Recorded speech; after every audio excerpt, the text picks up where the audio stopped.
right, so Dillian Whyte tests positive for a banned substance. Multiple sources have confirmed that a sample was taken from Dillian Whyte.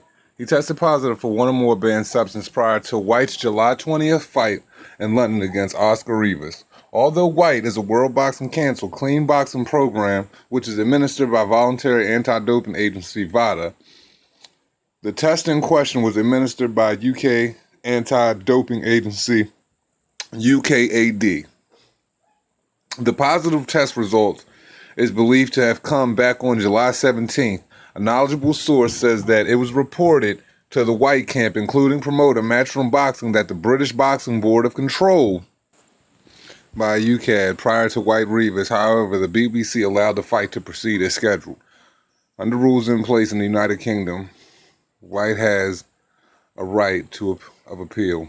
UKAD takes the position that until the education process is over and due process is complete, there has not been a finding that a fighter is in breach of its PED protocols, and no sanction can be put in place by the British Boxing Board of Control. The education process often begins with the testing of a fighter's B sample, which can generally be done in 24 to 48 hours, but it often drags on for more than a year. The National Anti-Doping Panel, an independent entity, is responsible for the final education process of the PED dispute.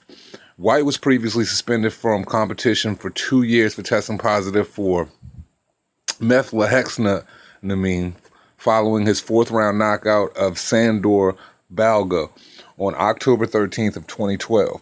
Whyte Rivas was for the WBC interim world title. Whyte weighed in for the fight at an unusually heavy 259 pounds. It was knocked down in a ninth round, but won a 115-112, 115-112, 116-111 decision. Under VADA protocols, the positive test results would have been reported by the WBC and Rivas camp. That appears to not have been the case in the instance with UKAD. By virtue of the win, Whyte became the mandatory challenger for Deontay Wilder's WBC heavyweight crown. In all likelihood, the WBC would have withdrawn its sanction of Whyte Rivas had it been aware of the positive test prior to the fight. It has been widely speculated that the WBC will elevate Wilder to franchise champion status, thus eliminating the mandatory requirement that he fight Whyte. This latest development might further complicate Whyte's path to a fight against Wilder. What is up, fight fans? It is your man 3K the Boss, aka Mr. Two Hands Up.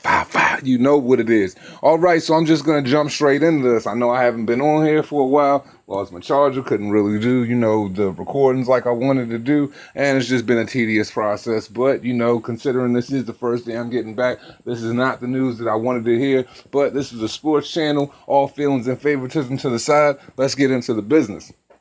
Well, Dillian Whyte, considering that, he's been going on this tirade with the WBC, he's been going, he's been having to go at it with Deontay Wilder back and forth on every major news outlet. He's even had a freaking autobiography done on the fact that it has been 600 days and he still hasn't even been made mandatory for the WBC belt. So within his glory and coming through on a very tough victory over a very tough top 10 opponent with a very good amateur pedigree, stopping Kubrat Pulev, stopping Andy Ruiz, knocking out Brian Jennings in his professional career, and going on and fighting Dillian. We all know Oscar Rivas was highly avoided. For him to pull through and get that victory after being knocked on the canvas, I was very happy for him, because it seemed that the WBC wanted nothing more than to put him in position where he fights tough opponent after tough opponent, but overlook at all the strides he's made to get in that position to be the #1 silver belt champion holder. He pulls off the win, and now he's our interim WBC heavyweight champion, and we're just sitting waiting for him to be fighting Deontay Wilder. Well, you guys should already know how I feel about the Deontay Wilder situation, and I'm sure everyone knows how I feel about the WBC, considering the practices are mighty crooked, and, we're talking about PEDs and all of these other issues. I mean, Keith Thurman and Manny Pacquiao did just fight with no VADA testing, and it flew under the radar. But it's already known that they both were in full agreement for that. But for this situation, it is a lot different.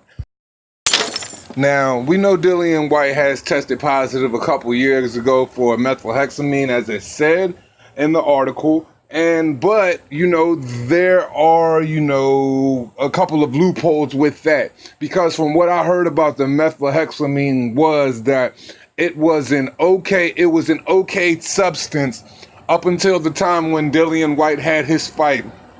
Then it was taken and it was put on the ban list. So from what I heard is he wasn't necessarily cheating because it wasn't on the ban list prior to. So I'm under the impression that when he got caught for PEDs a couple of years ago, that was for a substance that wasn't on the banned list, and the banned list was altered, and then that substance was deemed taken off. Now, for this situation right here, I'm not going to use Dillian Whyte's weight as an assault against him because he came in kind of heavy. And, people were saying that the weight would be a hindrance to him. But to me personally, Dillian Whyte always comes in a fight kind of heavy. He just has a bigger build. He's a very top-heavy guy, and he has just a very slim, weird leg structure. I mean, that's just the way Dillian Whyte is built. I mean, that's the way he looks in all of his fights. So I'm not going to say that Dillian Whyte needed an edge or an advantage in that particular match. Dillian Whyte has taken on nothing but hard matches in his last 4 matches. So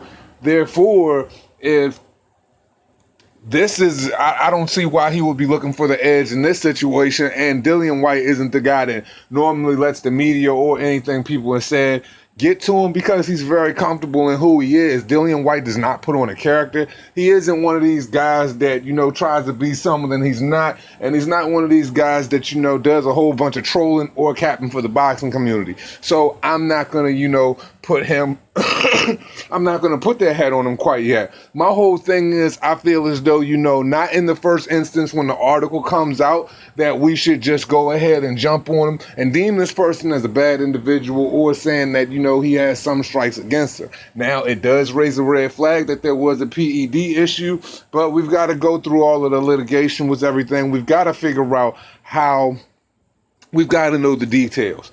We should always know the details before we jump out of the window and make statements that could come back to bite us. For details that come back to bite us in the ass. So I'm going to say this. If Dillian Whyte was using PEDs and it is a banned substance and he is in the know, shame on him. That is something I can't rock with. That's something I can't respect because Oscar Rivas came in there and fought his ass off and he came to the table clean. So that's not cool. And if you felt like you needed the edge and all of the stress with the Deontay Wilder stuff, that won't suffice because this is the sport that you are in. Hey, you're going to have to deal with a lot of adversity. So, we don't condone cheating. My whole thing is, I'm not going to act like Dillian Whyte is any less of an individual than half of the heavyweight division because like I've already did a video when I said Max Kellerman exposes USADA that over half of the heavyweight division has been popped for PEDs and has been popped for steroids. So we can't overlook that as well. Like I said, once again, my whole thing is this. If Dillian Whyte absolutely knew what he was doing in the PEDs that were in the system, okay, we're going to hold his feet to the fire for that shit and we're going to flame his ass.